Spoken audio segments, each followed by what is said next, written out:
acesso à justiça, atendimento e prerrogativas da advocacia. Para tratar sobre temas tão relevantes, contamos com um time de juristas renomados e com conhecimento vasto. Nós temos nosso querido doutor Adriano Batista, Mariana Oliveira, doutor Cássio Teles e nosso querido doutor Sérgio Cafezeiro.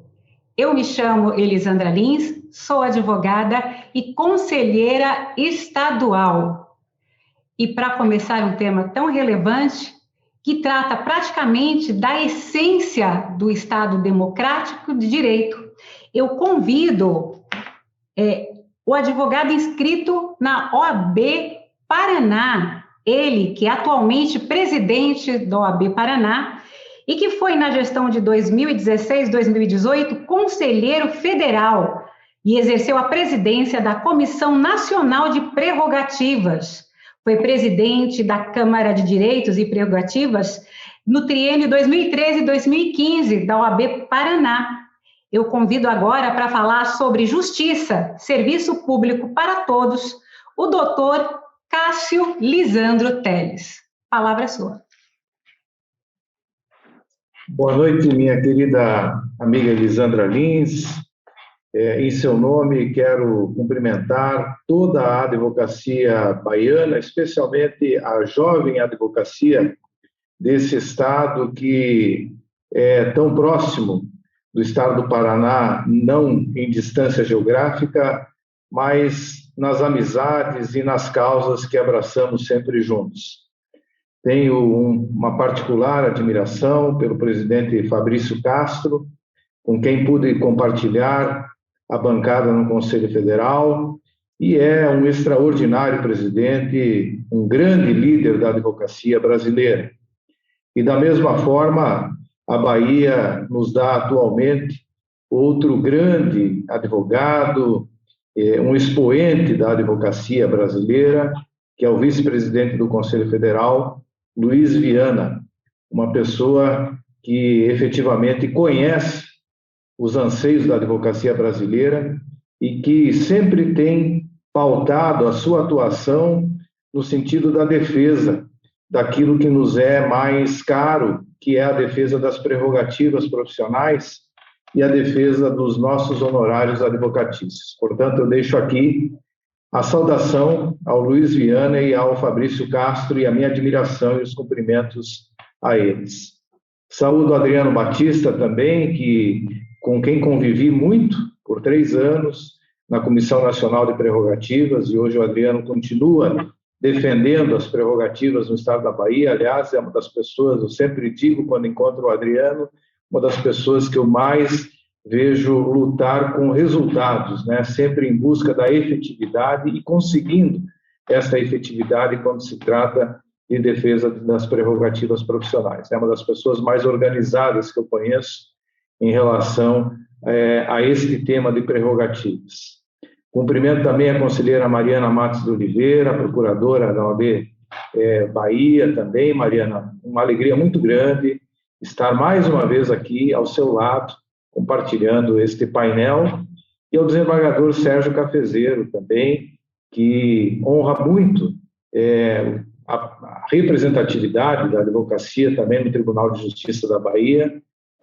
Todos nós no Brasil sabemos da sua atuação, desembargador, e especialmente da atenção que Vossa Excelência sempre tem dispensado às causas da advocacia brasileira, e no tocante, notadamente, à defesa das suas prerrogativas profissionais. É uma honra também compartilhar com Vossa Excelência esse painel.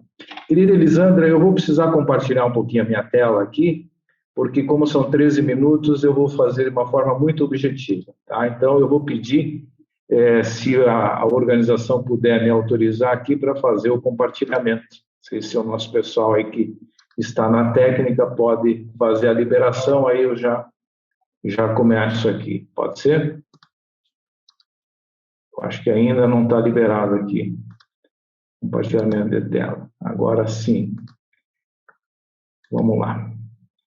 Bom, eu, enquanto preparava essa palestra hoje, acabei procurando ir buscar alguns elementos no Justiça em Números. Eu gosto muito de estatísticas, de dados, e acho que elas dizem muita coisa para todos nós.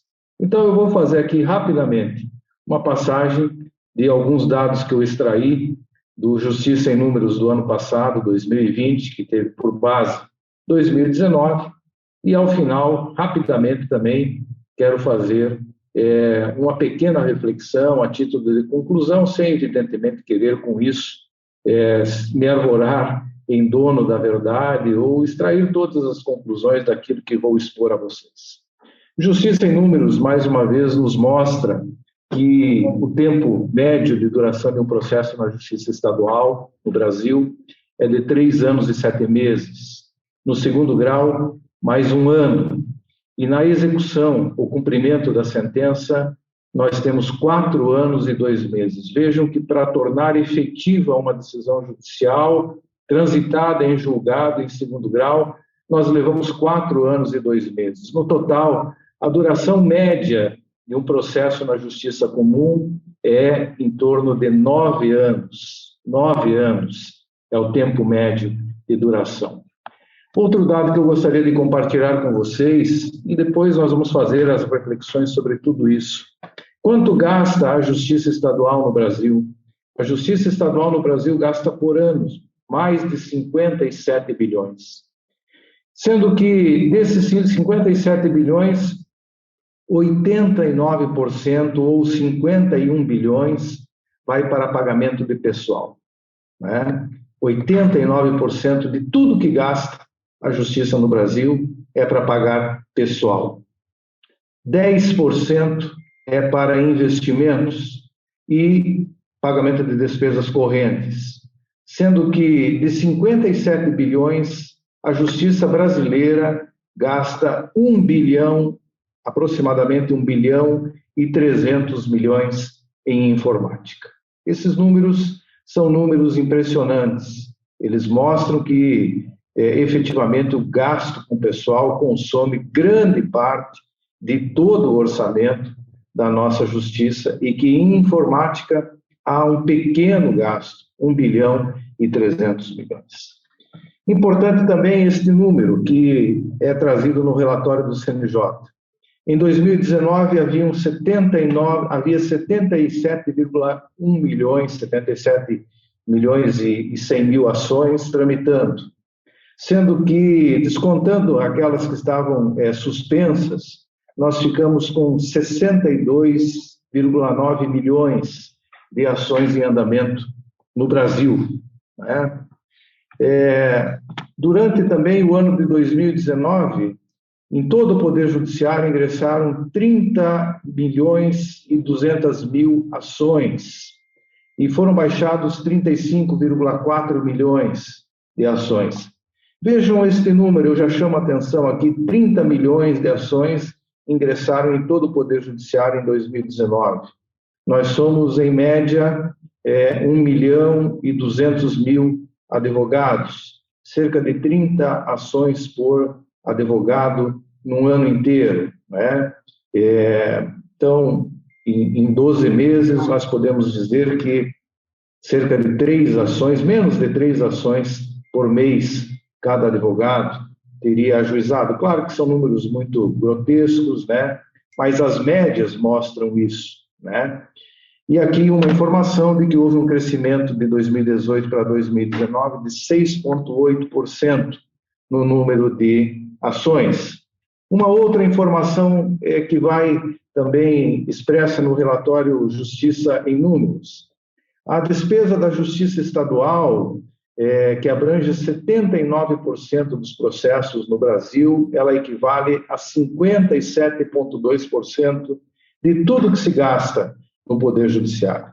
Com 57,2%, movimenta-se 79%. Na Justiça Federal, a relação é de 14% de gastos, ou melhor, 14% dos processos com 12% das despesas. A Justiça Federal leva 12% do orçamento e movimenta 14% de todas as ações no Brasil. E na Justiça do Trabalho, nós temos uma fatia de 21% das despesas para movimentar 6% dos processos. É a pior relação entre gastos e números de processos na Justiça Trabalhista. E aí, mais uma vez, vemos a Justiça Estadual, que é reconhecidamente aquela onde nós mais atuamos, com maior número de ações e uma correspondência não tão boa em relação aos valores a ela destinados frente àquilo que ao volume de ações que ela decide. Uma outra informação importante que nos leva a alguma outra reflexão também, ou reflexões significativas. Nós temos que, para cada grupo de 100 mil habitantes no Brasil, 12.211 ingressaram com uma ação judicial no ano de 2019. Ou seja, cada 100 mil pessoas, 12 mil ajuizaram ações, foram à justiça. Claro que aqui também são números que podem ter algum tipo de distorção, mas a média é essa. Nós teríamos aí, em grupos de 100 mil, 12 mil ingressando, ou 12% de pessoas indo ao Poder Judiciário. Outro número que é muito interessante é a série histórica do número de casos novos por 1.000 habitantes. Se olharmos aqui, 2009, 2010, na coluna de baixo, são os anos, na linha de baixo, nós vamos vendo que este gráfico ele vai se alterando, mas não há muita alteração. Nós temos uma série histórica que está ficando aí em torno de 120 processos por 1.000 habitantes ao longo dos anos, o que mostra que não está havendo um grande acréscimo de ações novas na justiça a cada ano. É um dado também muito interessante. Em 2019, segundo Justiça em Números, o custo pelo serviço da justiça foi de R$ 479,16 por habitante. A grosso modo, então, poderíamos dizer que cada brasileiro pagou R$ 479,16 por processo, ou contribuiu, não é por processo, contribuiu com R$ 479,16 para o funcionamento da justiça em 2019. Um outro número que também chama a atenção aqui é que assistência judiciária gratuita, os processos solucionados em 2019 corresponderam a 31% de todos os processos, o que revela que não é bem assim aquela afirmação de que há excesso de assistência judiciária gratuita. 31% apenas dos processos solucionados em 2019 eram contemplados pela assistência judiciária gratuita. Aqui também outro dado muito relevante, que é o acervo físico. Então, o CNJ demonstrou que 27% do acervo de processos no Brasil ainda é físico, mas há 13 tribunais que têm uma situação muito preocupante. O Tribunal de Justiça do Espírito Santo tem apenas 21% do seu acervo em processo eletrônico. Rio Grande do Sul, 23%. Minas Gerais, 31% apenas é eletrônico. Pará, 38%. Tribunal de Justiça de São Paulo, 53%. Pernambuco, 62%. Ceará, 79%. Santa Catarina, 84%. TRF1, 37%. TRF5, 86%. Tribunal de Justiça Militar de São Paulo, 30%, Tribunal de Justiça Militar de Minas, 57%, TRT da 10ª região, 83% dos processos são eletrônicos. O que chama atenção são os tribunais estaduais de São Paulo, Minas Gerais e Rio Grande do Sul, estados que são fortes na federação, têm economia muito forte e que têm realmente um acervo de processo eletrônico muito ainda distante dos demais tribunais, e certamente nesses tempos de pandemia nós podemos perfeitamente imaginar o que a advocacia desses estados está sofrendo com tão pouco volume de processos eletrônicos, digitais, nesses tribunais, não é? Bom, eu aí então parto para as minhas conclusões, depois de ter falado sobre tudo isso, trouxe esses números para vocês, quanto se gasta na justiça, quanto tempo se leva para resolver um processo, qual é o volume de processos digitalizados, a destinação desses recursos, aonde a justiça está empregando mais e mais, e qual é o número de ações ano a ano, se está ou não está havendo crescimento. E aí, então, eu faço algumas conclusões em relação a essa questão de acesso ao Poder Judiciário e como nós temos que tratar isso e como nós devemos também enxergar os impactos na nossa profissão. Primeira conclusão, o número de advogados cresce, o número de ações ainda é alto, mas é estável. Vocês viram naquele gráfico que nós não temos um grande volume, nós estamos ficando na média de 120 processos por 1.000 habitantes a cada ano, e isso não tem crescido. Então, nós temos um crescimento forte da advocacia a cada ano, muita gente chegando no mercado de trabalho. Hoje, precisamente, segundo os dados do Conselho Federal, nós somos 1.222.555 advogados. Vejam que não há crescimento de demandas na Justiça do Trabalho. Isso, portanto, na Justiça do Trabalho não, na Justiça em geral. Isso, portanto, impacta diretamente no nosso serviço, na demanda de trabalho para a advocacia, né? Segundo, o maior problema do Poder Judiciário continua sendo a morosidade. É impossível nós convivermos com 9 anos, em tempo médio, para um resultado final numa ação. O sistema não tem capacidade para acolher mais ações. Essa é uma constatação. Também não há como o sistema dar vazão a um número maior de ações ou acolher mais demandas do que vem acolhendo. Terceiro, os elevados gastos com pessoal, quase 90% de tudo que se gasta no Poder Judiciário vai para pagamento de pessoal, tendem a deixar o sistema judiciário mais lento. Por quê?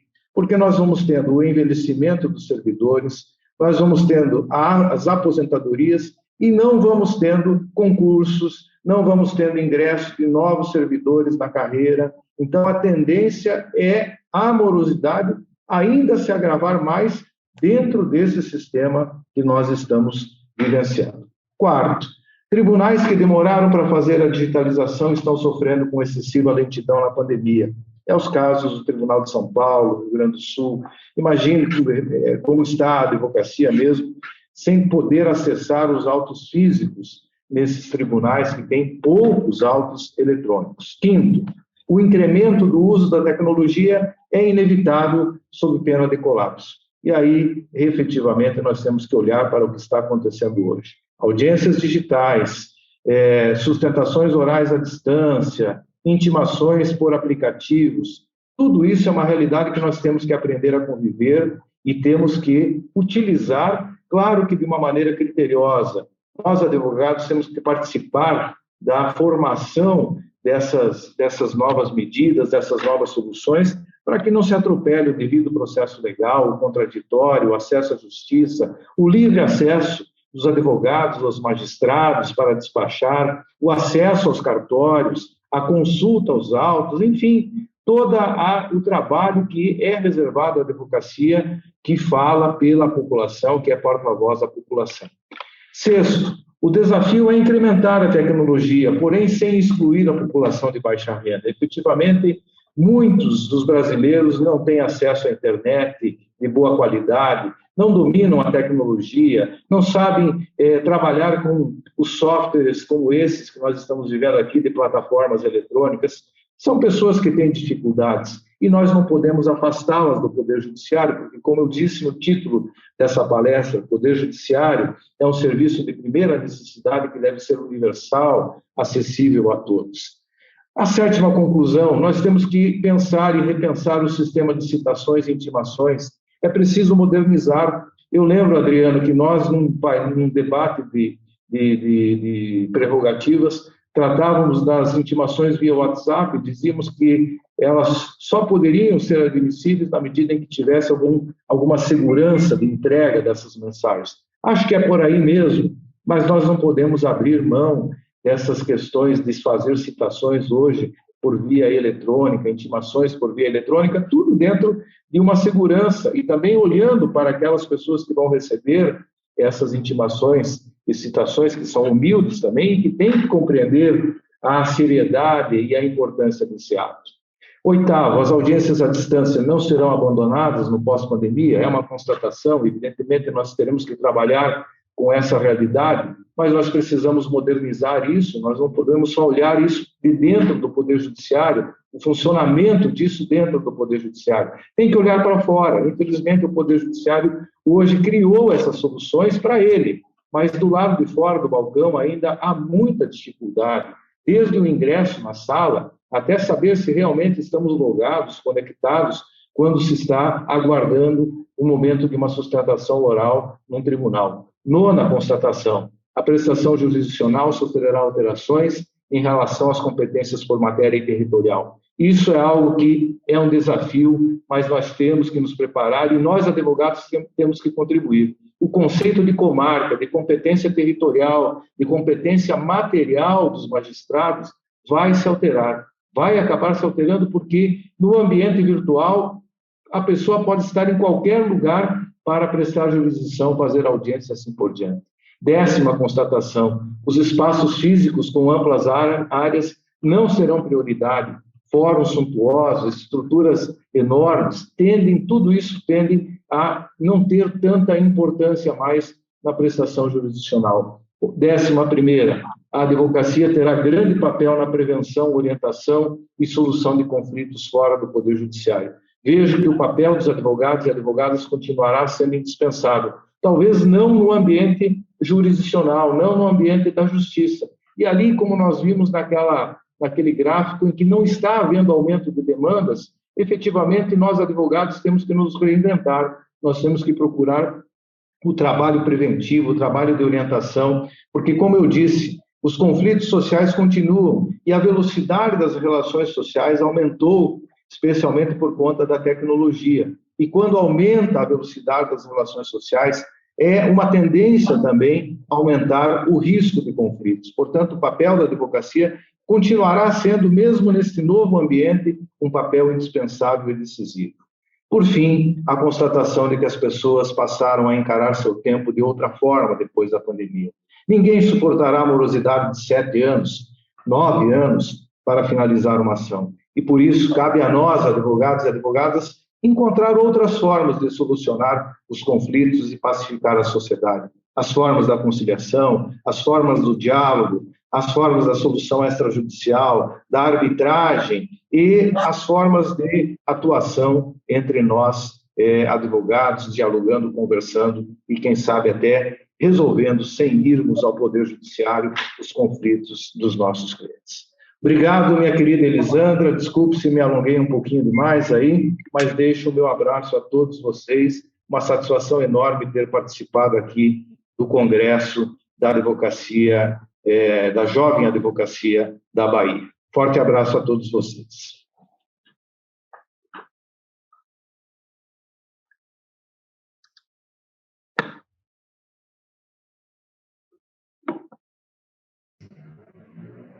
Foi um prazer ouvi-lo, doutor Cássio. Por isso que eu não interrompi. Eu tenho ordens para interromper, porque era quando faltar 5 minutos, mas eu deixei porque o assunto é pertinente. Tem a sigla inglesa, né, que é o mundo VUCA, né, que em português dá VICA, né, que é um mundo volátil, incerto, complexo e ambíguo, que nós estamos vivendo agora, por causa da tecnologia, dos avanços, e, logicamente, iria impactar a advocacia e a sociedade como um todo. Então, as informações trazidas são realmente pertinentes e deve, de fato, principalmente a jovem advocacia, já está vivendo esse momento, então, de fato, deve considerar e ponderar todas essas transformações que vão impactar na forma de advogar e de ver o mundo e a sociedade. E, dando sequência à nossa discussão, que está muito interessante, então, não assim, porque assim, eu peço até que perdoem, porque eu, como advogada, o sangue corre nas veias, a gente se anima com a discussão, Eu vou convidar agora, eu peço até desculpas por dizer, eu tenho um colega advogado gaúcho que diz que aquela assim, gato que nasce em forno não é pão. Então, quando eu admiro eu falo colega, né? Falando, eu não consigo ver nele uma figura ainda, né, de magistrado, eu vejo ainda com a figura de colega. Então, ele tá naquela assim, ele não virou pão ainda, eu ainda vejo ele como um gato, como diria Siga, com amigo gaúcho, com todo respeito. Ele é formado pela Universidade Católica em Direito, pós-graduado em Direito Público pela FADEBALE de Minas Gerais, pós-graduado em Direito Eleitoral pela Unibahia, pós-graduado em Direito do Estado pela UFBA e doutorando em Direito pela Universidade Católica de Santa Fé, Argentina. Ele já foi presidente da subseção de Jequié, foi vice-presidente da mesma subseção de Jequié, foi conselheiro federal, conselheiro estadual da OAB Bahia, e atualmente é desembargador do Tribunal de Justiça do Estado da Bahia, membro da Comissão de Reforma Judiciária, Administrativa e Regimento Interno. Doutor Raimundo Sérgio Cafezeiro, a fala é do senhor. Seja muito bem-vindo e perdoe a brincadeira, mas é como nós o vemos, como um colega. Mas a verdade é exatamente essa. Eu me sinto realmente como colega. Tenho a certeza que isso, para mim, é muito mais do que um elogio. Eu gostaria de saudar inicialmente o Dr. Cássio Teles e agradecer pelas palavras elogiosas a meu respeito. Tenho a certeza, Dr. Cássio, que essas palavras só nos traz mais incentivo para que possamos trabalhar muito mais ainda pela advocacia. Também vou saudar meus colegas de mesa, doutora Mariana Matos e doutor Adriano. Também Lissandra Lins, né, que já fez essa apresentação que nos deixa realmente muito empolgados. Também gostaria de saudar o doutor Luiziana Queiroz, que é nosso vice-presidente do Conselho Federal, o presidente Fabrício Castro e toda a sua diretoria, meu amigo Herminho, como eu costumo chamá-lo, os senhores conselheiros estaduais todos, conselheiros federais, presidente de subseções, saudar também o meu querido amigo e presidente da ACAAB, doutor Luiz Coutinho, saudar senhoras e senhores advogados, e uma saudação muito especial, mas muito especial mesmo, à jovem advocacia. Tenho a certeza que vocês é que nos movem, vocês é que nos fazem trabalhar cada dia mais pela advocacia.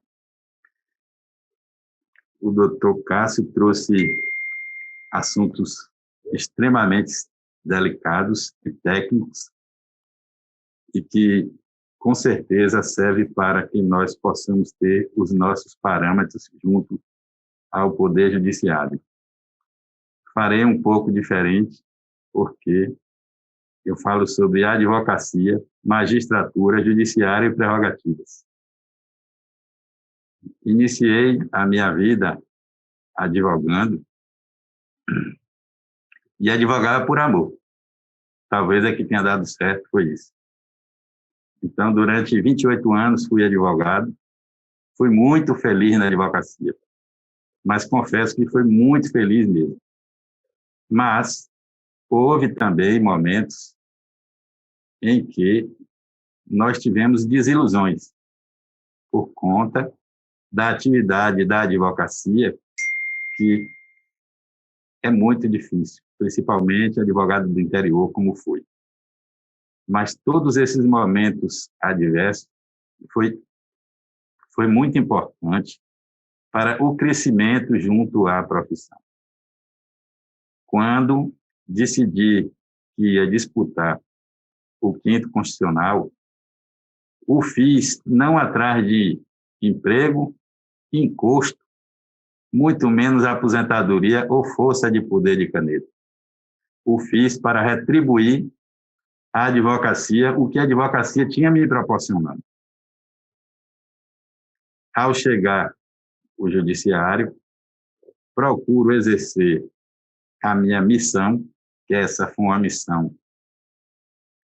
dada por Deus, para que eu pudesse, agora já, do outro lado, também pudesse enxergar todos os problemas existentes no judiciário, quer seja de ordem material, de ordem pessoal, e principalmente em relação à advocacia, aonde nós enxergamos no dia a dia que os advogados, as advogadas, os advogados jovens, todos eles são constantemente vilipendiados em suas prerrogativas. Hoje, eu enxergo dessa forma, mesmo estando aqui como magistrado, é uma inversão de valores. As prerrogativas dos advogados, elas são asseguradas em lei federal. E isso não poderia ser uma exceção. Isso, na verdade, teria que ser a regra. Teria que ser respeitadas as prerrogativas. Mas o que não acontece. E após já 5 anos e meio aqui, já como magistrado, enxergo que tem algumas situações que têm causado espécie, inclusive no próprio judiciário, aonde servidor que não trabalha, servidor efetivo, que é o grande câncer do Poder Judiciário, né, vilipendiando prerrogativas de advogado. Nós não podemos aceitar em hipótese alguma. Nós não podemos entender como um magistrado deixa de atender um advogado. O advogado é a peça fundamental do judiciário, porque tudo no judiciário começa pelas teses defendidas pelos advogados. Se nós não tivermos advogado, não tem servidor, não tem juiz, não tem ministro. Saibam que se os advogados cruzarem os braços, o Brasil quebra, porque não vai ter quem postule. Então, nós precisamos de uma justiça viva e muito viva como está. Nós precisamos de um poder judiciário. Oi? Nós precisamos de um poder judiciário ágil e célere. Ágil e célere para que nós possamos, consequentemente, ter uma advocacia forte e independente, para que os advogados possam exercer a sua profissão com dignidade e assim viver de uma forma mais amena. Nós sabemos de que não existe hierarquia entre os juízes, os membros do Ministério Público e os advogados. Existe, sim, respeito mútuo, e tem que ser respeitado mesmo. Nós, durante estes 5 anos e meio que estamos aqui exercendo a nossa missão, aqui junto ao Tribunal de Justiça do Estado da Bahia, eu tenho procurado, da melhor forma possível, atender em todos os sentidos a advocacia. Até porque, como eu sempre digo, há processos aqui no nosso gabinete é minha obrigação. Mas as prerrogativas e os direitos dos advogados aqui no gabinete são respeitados. Os advogados aqui são atendidos todos os dias, seja presencialmente ou virtualmente. Eu atendo em videochamada, atendo aqui no gabinete. Então, toda a prioridade aqui nós damos aos advogados, porque nós não podemos jamais imaginar que um advogado comparece ao gabinete de um juiz e de um magistrado porque ele vai brincar. O advogado ali não é onde ele ganha o dinheiro para viver dignamente. Ele vai ali trabalhar ele vai ali vaquejar o seu processo, e ele precisa ser atendido, e muito bem atendido, e rapidamente, para que ele possa voltar para o seu escritório, para poder atender o seu cliente e receber os seus honorários. Então, o advogado, quando ele comparece a um gabinete, ele precisa ser atendido, e muito bem atendido. Então, Sandra, eu confesso para você que esse pouco tempo que tenho aqui na magistratura serviu de uma experiência alada para que eu pudesse fazer esse comparativo do período em que fui advogado, foi bem mais, e do período que estou aqui, e enxergar no meio disso todas essas mazelas que existem em relação às prerrogativas do advogado. Então, tenho procurado, e vou cada dia mais me aprimorar, cada dia mais tentar melhorar, cada dia mais fazer o melhor para que nós possamos ter um judiciário muito forte, um judiciário independente, um judiciário onde possa atender os reclamos de uma sociedade, onde possa atender com mais justeza os processos, um judiciário onde possa ir perto do povo. O Poder Judiciário tem que ir para perto do povo, porque quando o Judiciário for perto do povo, as decisões serão mais justas. Por quê? Porque não só o magistrado, mas o advogado, o Ministério Público, todos vão enxergar de perto os problemas sociais que nós estamos vivendo hoje no dia a dia. Então, é muito importante que nós tivéssemos, não um judiciário todo fechado, todo arcaico. Nós precisamos de um advogado, de um judiciário avançado, aberto, junto da população.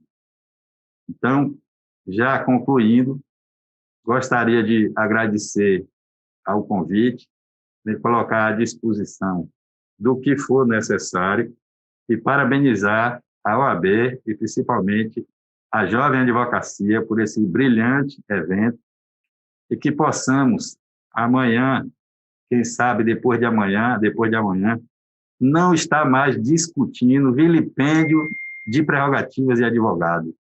Nós possamos estar aqui, sim, discutindo o sucesso da advocacia brasileira. Obrigado.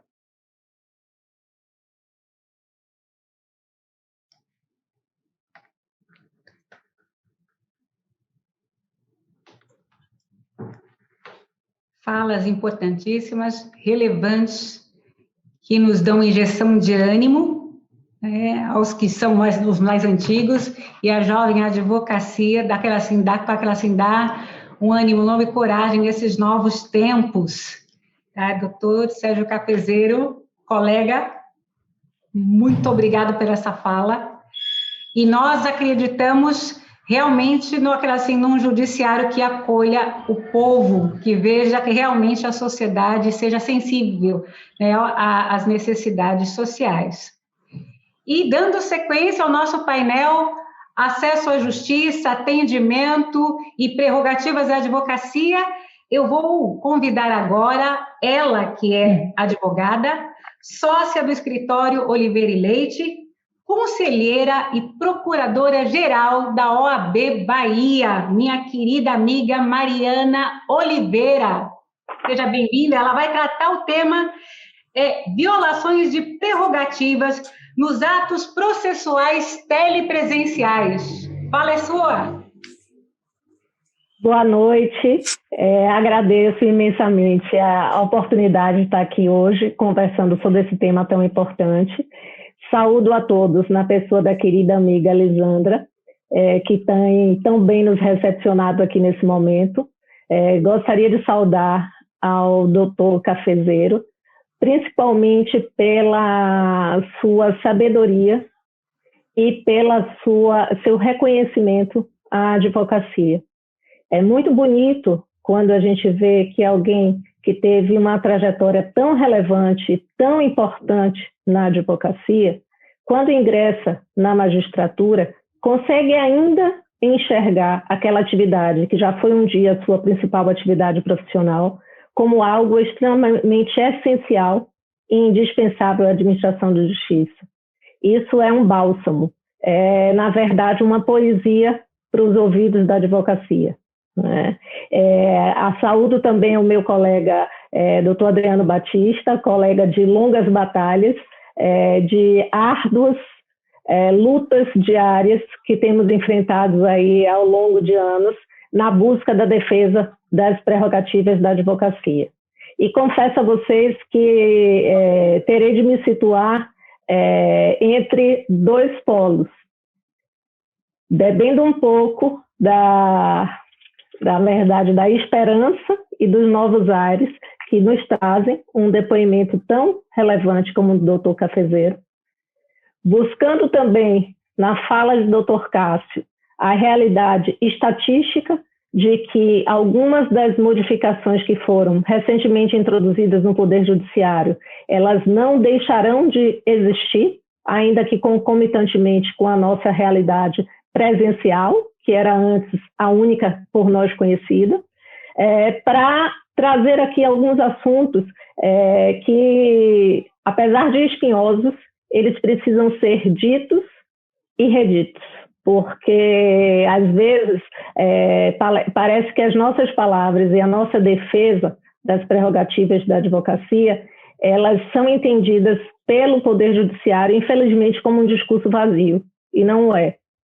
Quando nós apontamos algumas realidades que são extremamente drásticas e que estão afastando cada vez mais a advocacia da própria justiça, nós estamos com isso querendo ajudar a construir uma realidade melhor.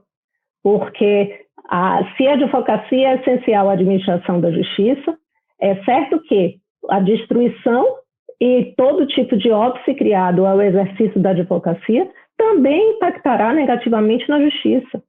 E é isso que todos nós, atores desse processo, temos que enxergar e temos que estar atentos. Né? Eu trouxe aqui a questão do tema da violação de prerrogativas na prática dos atos processuais telepresenciais, porque é o que nos salta aos olhos como um norte e uma visão mais clara desse distanciamento que se está impondo à advocacia. Né? Quando a gente para pensar, as sessões de audiência telepresenciais já estavam previstas no CPC, que vigendo desde março de 2016, artigos 385 e 453, que já se permitia a oitiva das partes ou das suas testemunhas através de um meio telemático, que seria, no caso, as plataformas telepresenciais. Só que se imaginar que esta realidade, que foi desenhada para uma outra estrutura e outra realidade, seria facilmente adaptável em tempos de pandemia, é simplesmente fecharmos os olhos para uma única realidade. Eu insisto em afirmar que, na minha opinião, não existe violência maior para a advocacia do que um advogado ou uma advogada ser privado de participar de um ato processual tão relevante como uma audiência de sessão de instrução longe do seu cliente. E aí se poderia responder diante dessa colocação, mas é fácil, doutora. Basta que o advogado leve o cliente para o seu escritório. E aí seria a velha escolha de Sofia. Ou você atender aos reclamos de ordem sanitária e promover a defesa pessoal e, ao se defender, também defender a coletividade, porque estamos vivendo um problema de saúde pública, ou você se render à única solução que o judiciário mostra viável ao exercício da sua profissão. E isso é muito relevante, porque se neste momento de pandemia a única forma de dar andamento a alguns processos é pelo método eletrônico, eu também não acredito que as sessões de audiência de instrução sejam as únicas formas de impulsionar processos. E se não são as únicas formas de impulsionar processos, elas deveriam ser realizadas naqueles casos em que não resultassem prejuízo. E não é isso que se vê na realidade. O que se vê na realidade é que o magistrado, ele parte do pressuposto de que as partes, elas têm a obrigação de ter um acesso tecnológico viável à participação numa sessão de audiência de instrução, que as suas testemunhas igualmente têm de ter essas condições, com isso relegam ao esquecimento milhares e milhares de jurisdicionados que não têm condições econômicas para prover esses acessos tecnológicos, e até mesmo a classe média, que hoje se vê numa situação de trabalho em casa, em home office, onde todos os aparelhos e todos os recursos tecnológicos são compartilhados. E nem sempre, naquele momento, é possível se dedicar horas e horas a fios, como ficamos, aguardando uma sessão de audiência. Então, este é um aspecto que ele não é levado em consideração pelo magistrado. E como ele não é levado em consideração pela grande maioria dos magistrados, o que está acontecendo é que a advocacia ela é obrigada a levar o cliente e as testemunhas para dentro do seu escritório, onde parece que a visão do magistrado naquele momento é que a pandemia acabou para a advocacia, que pode seguir se colocando em risco, e em risco a coletividade. Mas não acabou para o magistrado, que quer e exige a permanência de um trabalho remoto. Então, há 2 pesos e 2 medidas com valores que são extremamente sensíveis e importantes para a sociedade. E que essa mentalidade, enquanto persistir, ela só vai agravar o fosso que existe na prestação jurisdicional e só vai causar um impacto negativo na realidade dos processos, porque muitos desses processos que estão sendo instruídos de forma assodada poderão ter uma nulidade processual reconhecida, e o que não vai resultar sequer na celeridade que estava sendo pontuada. Se queremos celeridade, nós temos que buscar um processo que não atinja os números indicados aqui por Dr. Cássio, de duração de 10 anos. E a duração de 10 anos não se daria por conta da não realização de alguns atos, como sessões de audiência durante a pandemia, pela sua mais absoluta impossibilidade. Quantas e quantas vezes nós vemos um processo em cartório que demora 4 a 5 meses para a prática de um ato ordinatório? É a sessão de audiência de instrução que está atravancando o processo? Então é isso que a gente precisa conversar. Que essa realidade é uma realidade existente, que ela vai com certeza permanecer dentro da estrutura, até mesmo como forma de abreviar os custos elevados de cartas precatórias e cartas de ordem, também é. Mas nós temos que ter em mente que a realidade pandêmica não é uma realidade social normal que permita se presumir que sempre tudo é possível. E sempre tudo é possível apenas para a advocacia. Porque qualquer problema que ocorra com o computador do serventuário que vai fazer a ata ou com o computador do magistrado faz com que a audiência cesse imediatamente. Se a luz da casa do advogado do seu escritório ele acaba no momento da audiência, isso não é entendido como motivo suficiente para a suspensão imediata da sessão de audiência. Então, é essa reflexão que eu trago aqui. Que judiciário nós queremos e que justiça nós estamos construindo? É uma justiça que relega os que não têm condição financeira, que deixa a advocacia como pária. A advocacia, na verdade, o isolamento social para o judiciário hoje não é isolamento social, é isolamento da advocacia. E acho que isso nós não podemos permitir. E um exemplo claro de que isso é a mais pura realidade é o que também vem ocorrendo com as sessões de julgamento nos tribunais.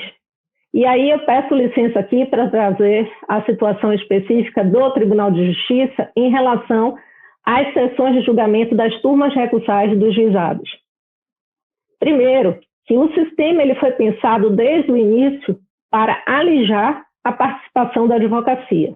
Não se pode conceber como ato de seriedade que naquele momento em que se retornou à sessão de julgamento, lá em maio de 2020, a única forma idealizada para o acesso do advogado a uma sessão de julgamento fosse através do aplicativo de mensagem de WhatsApp, onde constantemente ele não recebia ligação para ser acionado no momento do seu julgamento, ele não tinha qualquer visão dos magistrados que estavam julgando o seu processo, e ele era alijado de um momento extremamente importante, porque a partir do momento que ele sustentava e acabava o tempo regimental, a ligação dele era desligada. Não existia qualquer possibilidade de arguir questão de ordem durante uma sessão de julgamento, onde todos nós sabemos que a lição básica, que um julgamento ele só termina quando é proclamado seu resultado. Passada essa fase, depois de muitas insistências e de muito trabalho por parte da OAB, o COJ ele resolveu mudar um pouco o cenário. E imaginávamos naquele momento que a solução natural e normal seria que se utilizasse a mesma plataforma de julgamento dos órgãos colegiados do Tribunal de Justiça, que vem funcionando muito bem. Não é à toa que nós não recebemos praticamente nenhuma queixa da advocacia em relação ao julgamento desses processos. Mas não foi isso que aconteceu. O juizado é um órgão que trata de processos de menor valor e, portanto, a advocacia, que acompanha esses processos, não merece o mesmo tratamento dos processos que tramitam no Tribunal de Justiça. Então, vamos implantar um life size, que, além de ter altas limitações tecnológicas, também mantém o mesmo problema de que, se o advogado não receber a chamada pelo aplicativo, ele vai simplesmente deixar de acompanhar o seu processo.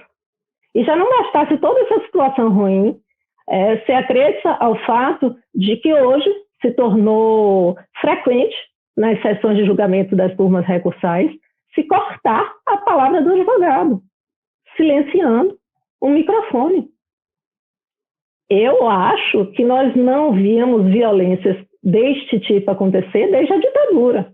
Eu não me recordo que numa sessão presencial alguém tivesse a coragem de fazer isto.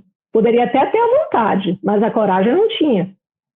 Mas esquecem, contudo, que essas sessões permanecem gravadas e que esses atos vão ser repudiados e merecem ser repudiados. A OAB, inclusive, recentemente, ia realizar um desagravo público por conta de um grave problema ocorrido com um colega nosso, doutor Yuri, e nós fomos obstados de fazer por uma decisão arbitrária da Justiça Federal, contra a qual nós estamos nos insurgindo. E não é só, além de todos esses problemas que ocorrem durante a sessão, existem procedimentos que são inexplicáveis. Hoje mesmo eu soube de um fato que me deixou estarrecida. Se você, como advogado do processo, solicita o direito de preferência e sustentação num processo que tramita pelo Projúdi, você faz isso pelo sistema, e você, antes da sessão, vem a subestabelecer o processo, o advogado que recebeu o subestabelecimento não tem o direito de alterar o identificador daquele advogado anterior. Isso só é permitido a ser feito pelo subestabelecente. Agora eu pergunto, se o subestabelecimento fosse sem reservas, como é que esse advogado que subestabeleceu, ele ia entrar nos autos para praticar mais um ato? Então, tudo tem sido gestado e pensado sob o prisma da magistratura que, primeiro, dispõe de condições operacionais e tecnológicas proporcionadas pelo tribunal, dispõe de um apoio que a advocacia não dispõe e estão sendo criadas e discutidas especificamente sob a ótica da magistratura. Nós não queremos aqui que se parem de julgar processos durante a pandemia. Nós não estamos aqui defendendo que não exista a possibilidade de sessões de julgamento ocorrerem durante a pandemia em processos eletrônicos. O que nós defendemos é que tem de haver o respeito à advocacia. Sem esse respeito à advocacia, perde a justiça, perde o cliente e perde a própria advocacia. Um exemplo disso, eu estava outro dia numa sessão de julgamento no Tribunal Regional do Trabalho. No Tribunal Regional do Trabalho, nós, advogados, ficamos na sala de espera, aguardando a hora em que nosso processo é chamado e nós somos conduzidos à sala de julgamento propriamente dita. Existia uma colega que estava desde cedo aguardando na sala de espera e no momento que ela foi ser transferida, faltou luz no local em que ela se encontrava. O servidor que estava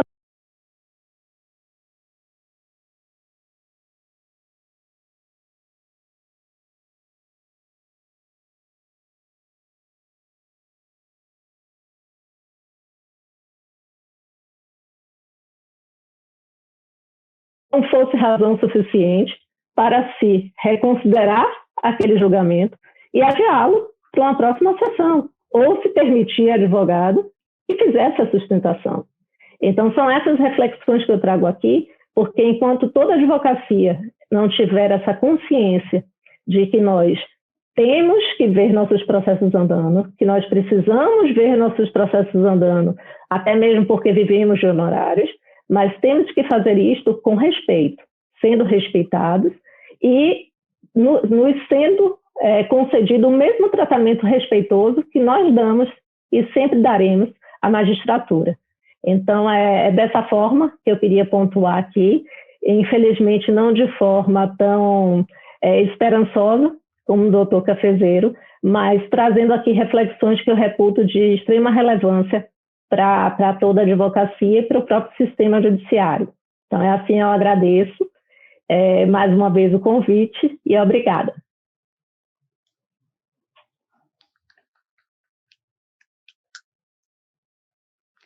Como nós dizemos no conselho da OAB, depois que Mariana fala, ninguém precisa falar mais nada. E eu estou acompanhando aqui, tem vários estudantes de direito que ela assim, salve doutora Mariana, ela é maravilhosa. Eu falei, é verdade, ela é maravilhosa. Vou responder todo mundo aqui, ela é maravilhosa mesmo. Eu não tenho que tirar. E o que a doutora Mariana traz é uma realidade. E que muita gente chama atenção, que a doutora Mariana também pontua, e é importante levar aqui processo andando, com violações de garantias e princípios constitucionais, não tem validade um processo desse. A história brasileira recente já mostra que processo tramitando com violações graves é uma tragédia, é um mau precedente. Então, o direito processual ele tem que ser respeitado. As normas processuais devem ser respeitadas na íntegra, sob pena de nós criarmos monstros que vão prejudicar toda a sociedade. E agora, vou chamar nosso amigo, também conselheiro, advogado, militante na área civil e de família, ele que é coordenador das comissões e presidente da Comissão de Prerrogativas da Ordem dos Advogados da Bahia. Um guerreiro que não tem dia, nem horário, nem final de semana. Isso a gente é testemunha do conselho. Eu vou convidar meu querido amigo, doutor Adriano Batista, que vai falar sobre a má prestação jurisdicional e seus reflexos no atendimento aos advogados, gerando violações de prerrogativas. Doutor Adriano Batista, a palavra é sua. Boa noite a todos. Quero inicialmente agradecer o convite que me foi feito, fazer uma saudação especial a toda a jovem advocacia do Estado da Bahia, do Brasil. Quero mandar um abraço especial ao nosso presidente Fabrício Castro. Quero saudar você, minha querida colega de conselho, Alessandra, em nome de quem eu me direciono a toda a advocacia do interior da Bahia.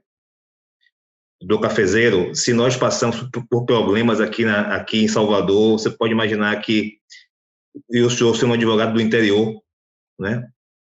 Fui advogado no interior.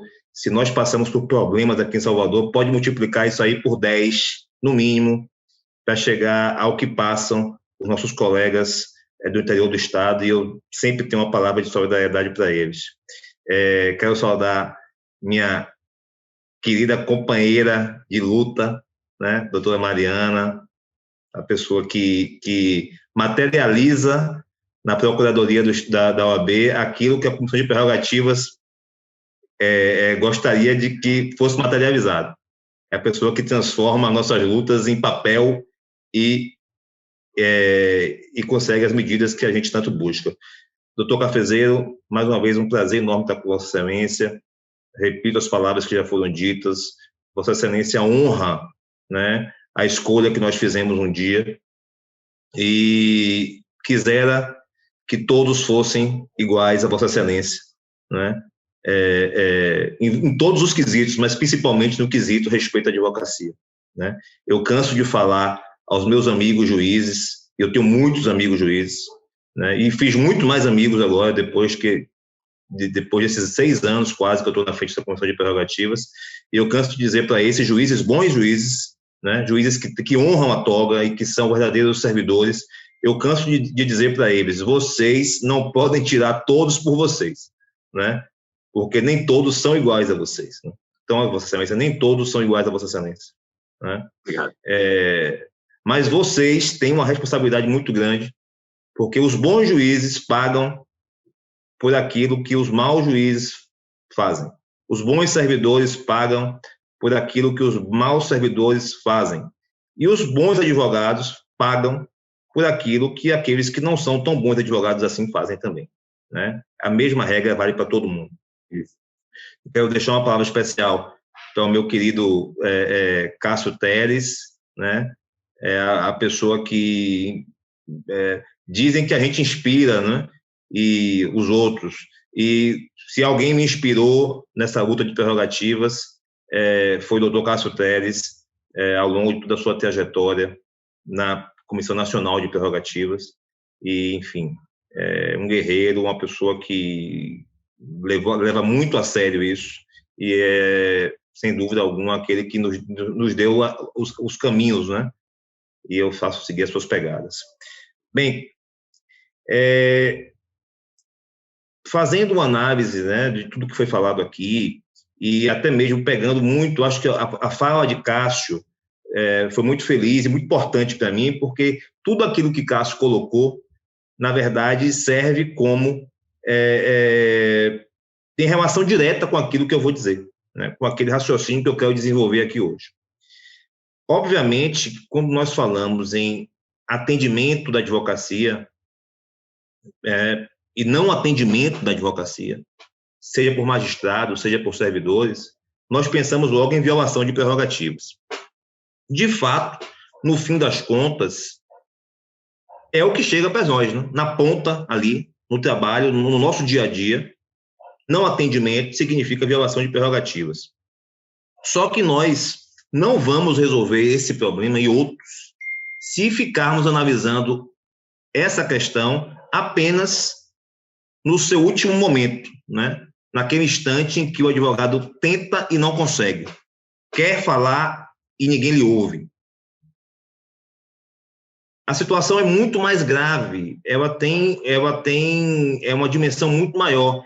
Essa situação é um sintoma daquilo que acontece no próprio tribunal, nos próprios tribunais de todo o Brasil, porque não é um privilégio da Bahia essa questão. Também não é interessante e não é justo dizer, não é correto dizer que os problemas de atendimento da advocacia dizem respeito à pandemia.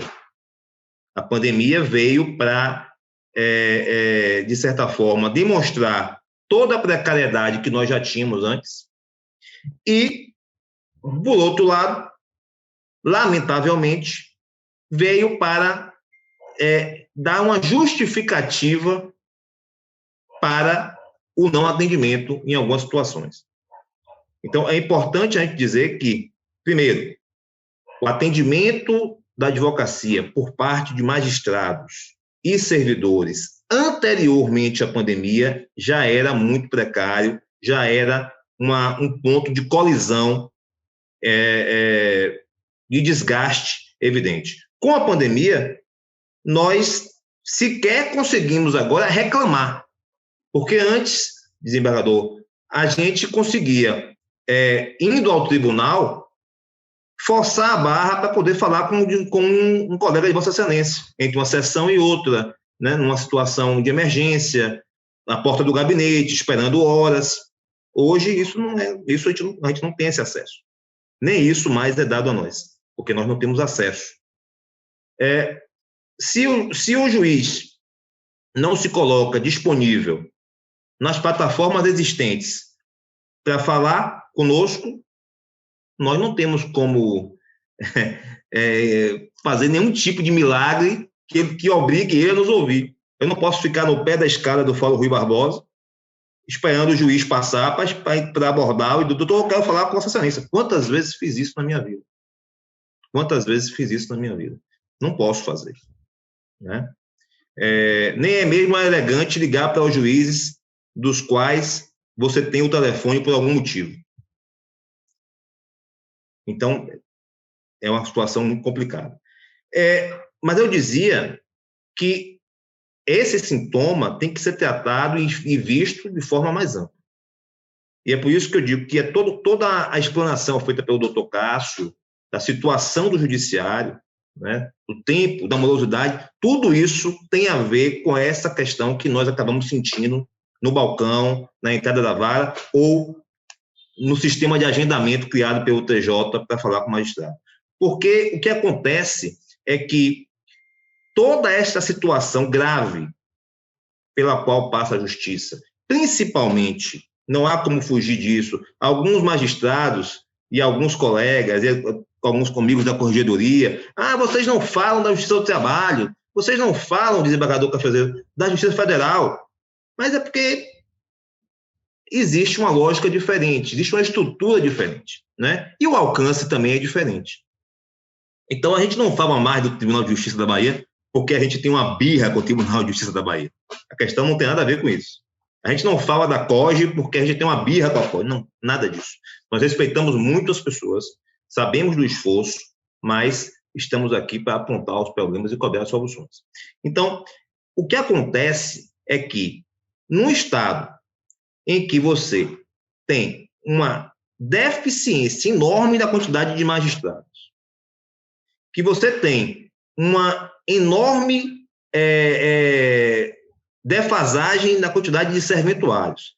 Eu viajei na gestão passada, quase no triênio passado da OAB, quando já ocupava essa função que ocupa ainda, eu viajei quase a Bahia toda. Eu tive em fóruns, salvo engano, Luiz Eduardo Magalhães, em que praticamente quase totalidade dos servidores das varas eram de funcionários municipais cedidos. E quando a prefeitura não pode ceder, como é que fica? Ontem eu conversei com um colega de Igaporã, ele me dizia que só tinha 2 funcionários no fórum. Então, aí vem a situação. Poucos juízes, poucos serventuários. Quando você tem poucos juízes, e em razão de toda essa demanda que a justiça tem hoje, a quantidade de ações é enorme, o Brasil é um país campeão mundial, né? Eu acho que deve ser campeão universal do universo, né? De ações judiciais. Toda essa quantidade de demandas enorme acaba caindo em cima de poucos magistrados. Poucos magistrados para muita demanda. Esses magistrados acabam associando a intervenção do advogado, a necessidade do advogado falar com o magistrado, acaba sendo vista por eles como uma atitude que atrapalha o seu trabalho. Eu me recuso, aliás, todas as vezes que algum magistrado, dos meus muitos amigos magistrados, e dos magistrados com quem eu lido no Tribunal de Justiça, ao longo de 3 gestões, a gestão do Tribunal de Justiça dura 2 anos. Então, eu já estou enfrentando, desembargador, a 3ª gestão do Tribunal de Justiça e eu estou aqui ainda, viu? É muito complicado isso. Então, ao longo disso, os magistrados, todas as vezes que insinuaram, mas para que advogado quer falar com o juiz? Só quem foi advogado é que sabe. Só quem foi advogado é que sabe. Você querer impedir que o advogado fale com o magistrado é você impedir que o advogado acabe sendo ele próprio. É da natureza da advocacia argumentar até o fim, de todas as formas, esgotar todas as possibilidades. E falar com o magistrado, sensibilizá-lo, é uma das nossas armas para conseguir aquilo que a gente pretende em benefício do nosso cliente. Então, eu sempre me recuso a discutir nessa linha. E não vou aqui agora dizer por que é importante ou que não é. O que importa é a legalidade. E os magistrados, infelizmente, têm associado o pedido do advogado de falar com ele como um entrave à sua produção de sentenças e de despachos. Mas aí é que vem a situação, é um círculo vicioso. Porque o advogado, não consegue ter a sua sentença e o seu despacho. Tem processos com sentenças aí, para concurso para sentença, há anos, que depois vem com sentenças de extinção inexplicáveis, porque tem explicação, na verdade, mas não vou falar sobre isso hoje, não. Né? Eu já falei muito sobre isso. Tem explicação. Né? Não são boas as explicações. Mas vem com sentenças, demoram anos para ter sentença, processos parados há muito tempo. O advogado, então, se vê obrigado a procurar o magistrado na esperança de que ele possa intervir na solução daquele problema. Me conceda uma parte. Todos. Quando você cita exatamente essa questão do atendimento e que o advogado, quando procura o magistrado para ser atendido, eu concordo plenamente. E aí eu digo em causa própria. Por exemplo, eu atendo todos os advogados durante o dia todo. Chegou aqui, eu atendo no telefone. E eu hoje estou aqui do gabinete fazendo o congresso e coloco à disposição, eu só tenho um processo concluído. Então, isso não é impedimento para atender advogado. Só queria lhe dizer isso. Muito obrigado. Vossa Excelência, me perdoe, está cometendo equívoco. Não tire todos por Vossa Excelência. Esse é o grande problema. Porque o que mais a gente ouve, o que mais eu ouço o desembargador Cafezeiro é isso. Doutor, os advogados vêm aqui me pedir para despachar processo. Quer dizer, mas ele não vai pedir para despachar processo porque ele quer atrapalhar, não, doutor. Ele vai pedir para despachar o processo porque o processo dele não anda. Ah, mas não anda porque eu atendo muito advogado. Aí eu fico sem tempo de despachar. E até algumas vezes eu já ouvi até algum tipo de ameaça, tipo assim, uma ameaça velada. Tá bom, doutor Adriano, eu vou então deixar aqui agora 5 turnos para atender os advogados. Vamos ver se vai ser bom? É claro que não vai ser bom. É claro que não vai ser bom. E não é isso que a gente quer. O que a gente quer é o acesso. É o sagrado direito de ter acesso. Eu acho que a pandemia... Então, toda essa situação remonta, né, o pano de fundo de tudo isso é o quê? A falta de estrutura, a falta de magistrados, a falta de serventuários. O serventuário que passa o dia inteiro. Algumas serventias revezam quem vai passar o dia na frente do balcão virtual. Esse serventuário que passa o dia na frente do balcão virtual, muitas vezes, ele está deixando o trabalho dele de dentro do cartório acumulado. Ele não gosta de atender. Por quê? Porque um dia de atendimento para ele é um dia que os alvarás que ele vai expedir, os mandatos que ele vai expedir, ficam lá sendo empilhados. Né? Então, a pouca quantidade de serventuários, a pouca quantidade de magistrados é o pano de fundo de toda essa situação. Mas nós, infelizmente, eu digo isso, infelizmente, para a boa parte dos magistrados que não entendem isso, nós não vamos nos acomodar com essa situação, não vamos concordar com isso, nós vamos continuar exigindo atendimento. Nós aceitamos que o magistrado até ele estipule horários preferenciais de atendimento. Eu não vejo nenhum problema nisso. Né? Porque o advogado não quer ir para lá, doutora Mariana, para esperar 3 horas para ser atendido, não. Se tem um dia que ele sabe que ele vai ser atendido mais rapidamente e o assunto não é urgente, ele vai nesse dia. É muito mais inteligente. Não é? Agora, nós não podemos aceitar que as situações de urgência não sejam atendidas.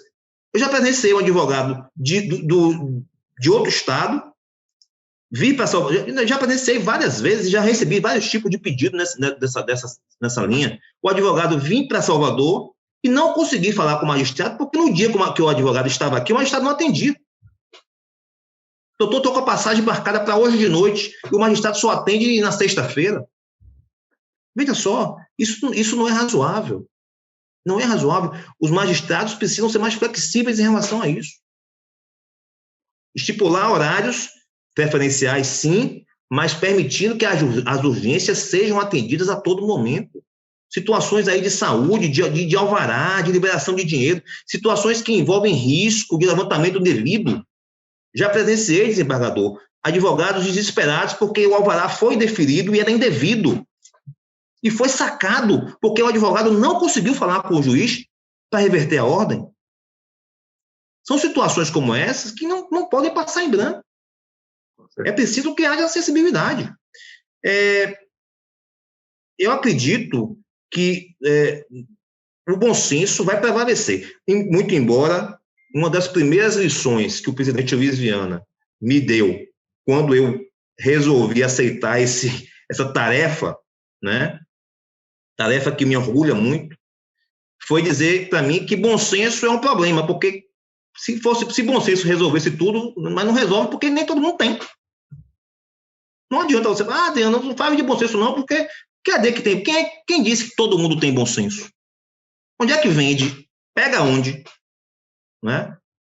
Então, é por isso que nós precisamos, e eu estou finalizando, nós precisamos cobrar bom senso, precisamos cobrar efetividade de atendimento e precisamos cobrar, principalmente, fiscalização do tribunal.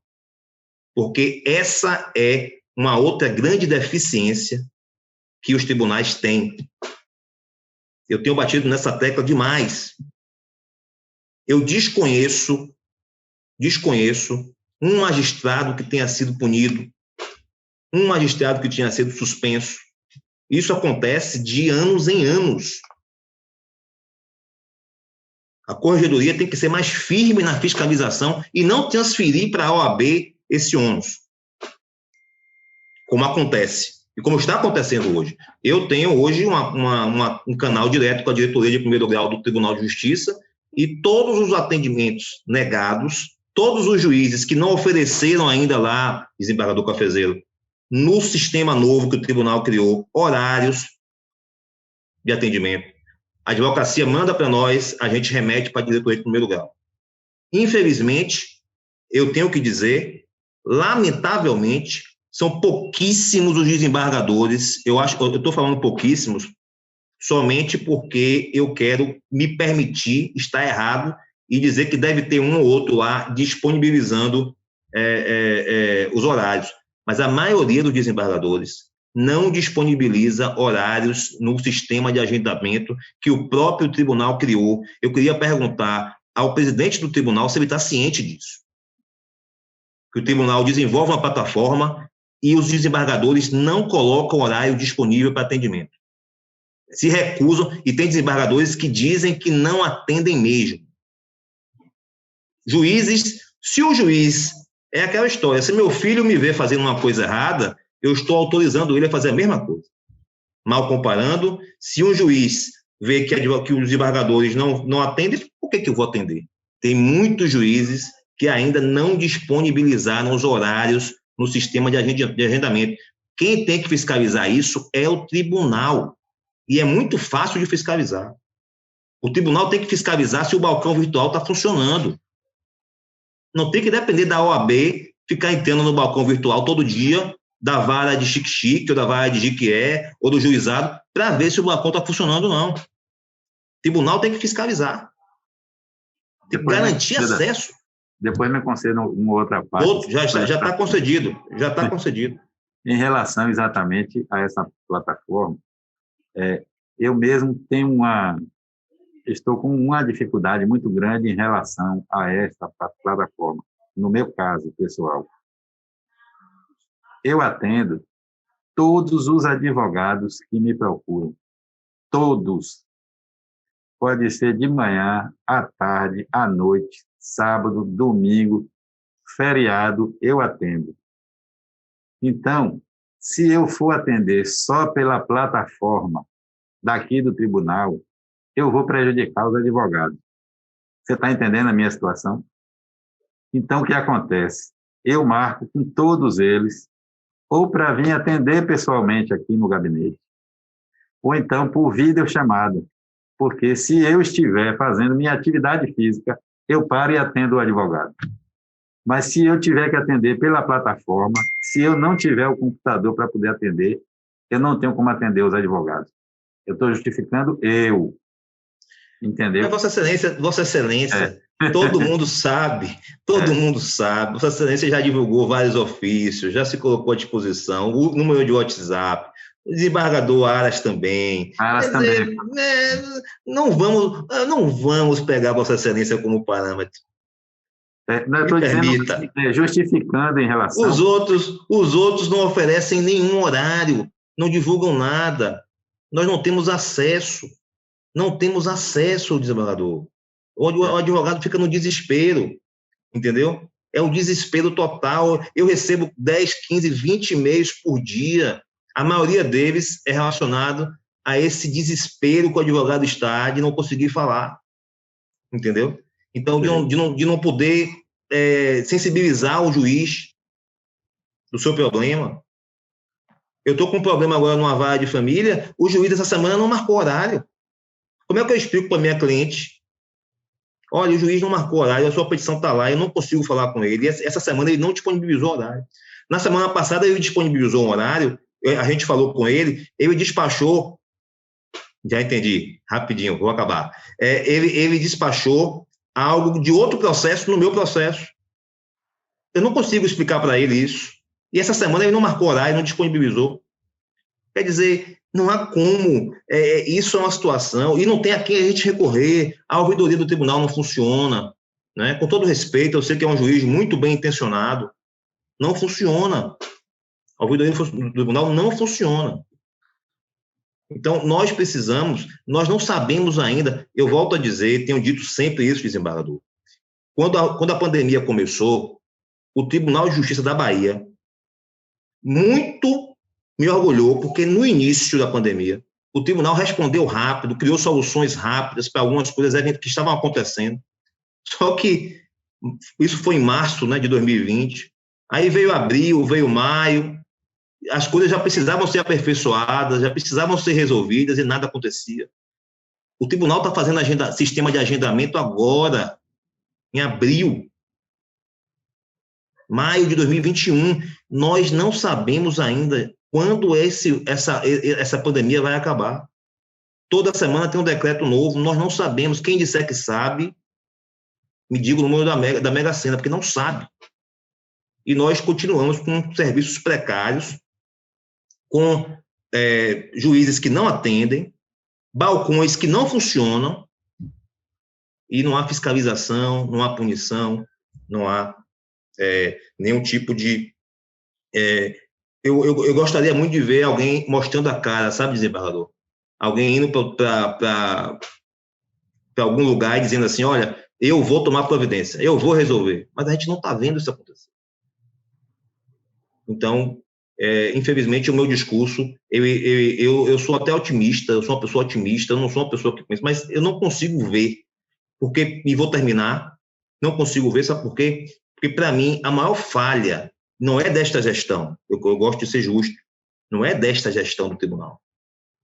E não é só do Tribunal de Justiça da Bahia, não. Aí eu vou colocar todo mundo no mesmo pacote. A maior falha dos tribunais, de quem está gerindo os tribunais, é não entender que as soluções só vão acontecer se nós construirmos juntos.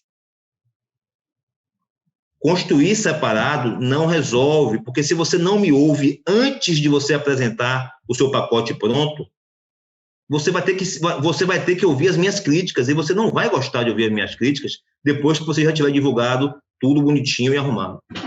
Então, nós precisamos aprender a construir junto. Sem a construção conjunta, nós vamos andar muito devagar, como estamos andando até hoje. Quero mandar um abraço a todos os advogados. A Comissão de Prerrogativas está à disposição, não é? 24 horas por dia, sim, mas não graças a mim, graças a todos os colegas advogados, voluntários, né, que não recebem nada, assim como eu, assim como a doutora Mariana, para fazer esse trabalho. Fazemos porque entendemos a necessidade de estar junto da advocacia, e estaremos sempre. Tá? Muito obrigado, foi um prazer enorme estar aqui nessa noite com vocês.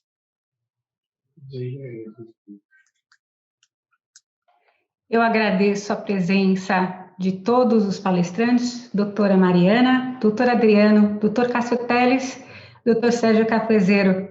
Agradeço a diretoria da OAB Bahia, na pessoa do doutor Fabrício Castro, a nossa querida Sara Barros, presidenta do Conselho Consultivo da Jovem Advocacia da Bahia, doutor Hermes Hilarião, né, o nosso sempre, né, vou falar nosso sempre conselheiro, né, presidente conselheiro consultivo, do Conselho Consultivo Jovem, e a todos que nos acompanharam até agora. Se pudessem, se nos permitissem, eu ficaria ouvindo a doutora Mariana, doutor Adriano, doutor Sérgio Cafezeiro e doutor Cássio Teles por muito mais. O assunto é muito relevante e nos mostra que justiça tardia não é justiça, é ofensa ao Estado democrático de direito. E a OAB sempre estará alerta em defesa da sociedade, do cidadão e da advocacia. Muito obrigado por ter nos acompanhado e continuem participando do 2º Congresso da Jovem Advocacia Baiana. Congresso online, novos tempos, novas ferramentas. Um forte abraço. Boa noite. Boa noite. Boa noite a todos.